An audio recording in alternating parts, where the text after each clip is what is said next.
Hey, come see us on tour. We're going to be in Los Angeles, Columbus, Ohio, Dayton, Cleveland, Cincinnati, Lexington, Kentucky, Burbank, California, and Honolulu. Go to jimmydore.com for a link for tickets. So Trump blames Zelensky for the war. He should never have let that war start. Here it is. Donald Trump blamed Russia's war on Ukraine on Volodymyr Zelensky.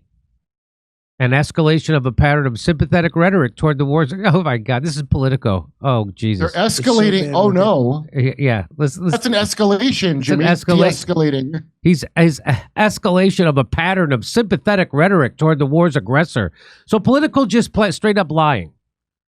So that's what's funny about these fact-checking organizations. They never fact-check mainstream media. That's just a straight-up lie.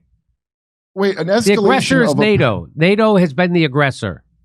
Sympathetic rhetoric. You mean peace talk? The Ukraine Nazi government was shelling the ethnic Russians in the Donbass. That's what provoked this. They've been doing it since 2014, when the United States overthrew the democratically elected government of Ukraine. That's amazing. Amazing use of the word escalate, I'd like to point out. Yes. It's so bad what they're doing with the money. The billions and billions of dollars. I think Zelensky is one of the greatest salesmen I've ever seen. Every time he comes in, we give him $100 billion. Who else got that kind of money in history? There's never been. Mm. And that doesn't mean I don't want to help him, because I feel very badly for those people. But he should never have let that war start. That war's a loser. He's right about that. I mean, in fairness, NATO made him do. I think Trump's being diplomatic by blaming the puppet Zelensky and not, the people in the deep state that should be executed for this. Still, Trump did not accuse Zelensky of the war. Politico and the Washington Post lied. He only said that Zelensky should have prevented war and added that he would help Zelensky. Zelensky did not have the power to do that. He wanted to, remember? And then they took it away from him with Boris Johnson. They sent they wanted to end the war. They had a peace deal. And then the NATO would now allow him. Nor would the Nazis inside Ukraine. They said if he gets a peace deal with Russia, that they will hang him from a lamppost in this town square. That's what the Nazis, the Azov battalion, said about. They put him where Dick Cheney belongs. Yeah. Here we go. This should have been settled before it started. It would have been so easy. If we had a president with half a brain, it would have been easy to settle. Huh. And I'm not, everyone would say, oh, this is terrible. He's blaming Biden. Well, I do largely blame Biden. If you watch his words were the exact opposite of what he should have been saying. Mm-hmm. He instigated that war. Wow. So that's some pretty good stuff that Trump said on PBD's podcast. How does PBD get him on? How come? Is he that much bigger than our show? I guess he is. Is he? I know he's got the money. Maybe he's a donor. Maybe that's how he got him.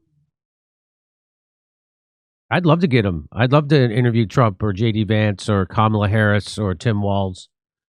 I'd love to interview any of those people.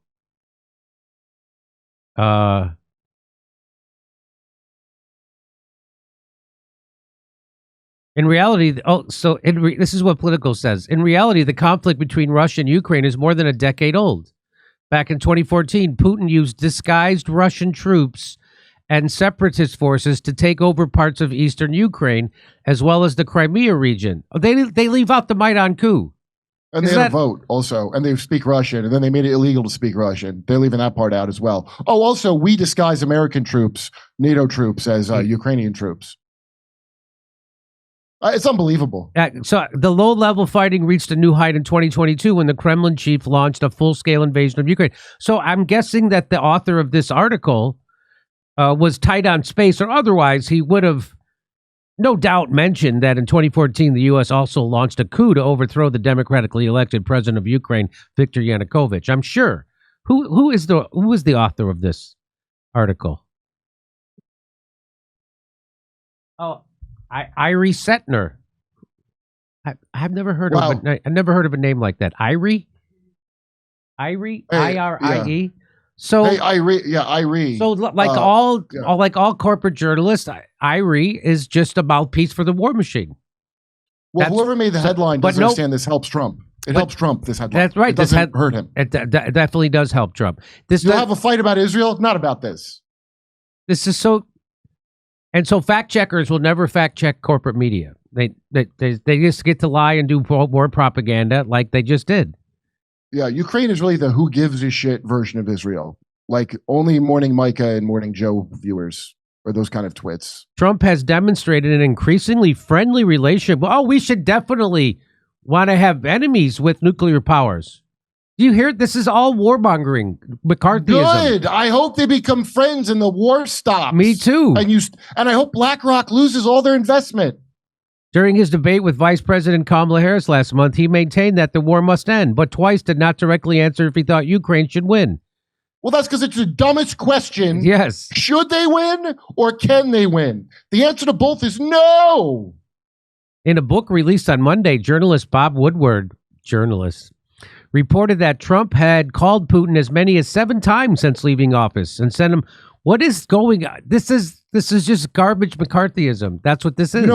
You know Woodward's a piece of garbage, yes. And so is Bernstein. They got that story handed to them by the CIA, the Deep Throat story. You know that, right? So they never were real journalists. They were always just propped up by intelligence. Right. And Bernstein's well-known sexual harasser. Woodward came from, wasn't he in military intelligence? Mm-hmm. Right? Yeah. Didn't correct me if I'm wrong. Somebody in the chat. In the podcast, Trump pushed back on critics, saying he was in the pocket of Russia, saying that he had ended the biggest job they'd ever done, referring to sanctions he approved on its Nord Stream 2 pipeline into Germany. That pipeline was later shut down to reduce Europe's consumption of Russian supplies. Shut down. Do you see how they put it? You mean the United States blew it up? Oh, which now has finally come out, I believe, hasn't it? Yes. Hasn't it finally come out? We did it? Yes. It wasn't a Ukrainian guy? Finally, they admit it. Later, he added that he has a good relationship with Putin, with Zelensky, who he met with last month during the United Nations General Assembly. Ahead of that meeting, Trump promised to negotiate a deal that would be good for both sides. That's that's his whole deal. In response to a request for comment, Trump's campaign referred Politico to the former president's speech at the Republican convention. Under President Bush, Russia invaded Georgia. Under President Obama, Russia took Crimea. Under the current administration, Russia is after all of Ukraine. Under President Trump, Russia took nothing. Wow. So Kamala, this website, this Twitter account that promotes Kamala Harris, called Kamala Wins or Harris Wins. Breaking, in a stunning moment, Donald Trump just parroted Vladimir Putin's talking points by blaming Volodymyr Zelensky for the Russian-Ukraine war. This is as un-American as it gets. What in the hell? Blaming Voldemort. I was blaming Zelensky for the war, un-American. That kind of talk should be reserved for supporting Israel. Thank you very much. That's a fact, Jimmy. And also, Kamala's wins. Do they mean winning like how Charlie Sheen used to say winning all the time and then it turned out he had HIV? Very Ukraine ending. Just so you know, Woodward was an officer for naval intelligence. Yes, he was. That's the worst kind. Yes. That's the worst kind. So there you go. He was. That's some of the darkest shit you could imagine. Yep. Wow. It's un-American not to support Volodymyr Zelensky. Wow. Kamala's wins. Hey, come see us on tour. We're going to be in Los Angeles, Columbus, Ohio, Dayton, Cleveland, Cincinnati, Lexington, Kentucky, Burbank, California, and Honolulu. Go to jimmydore.com for a link for tickets.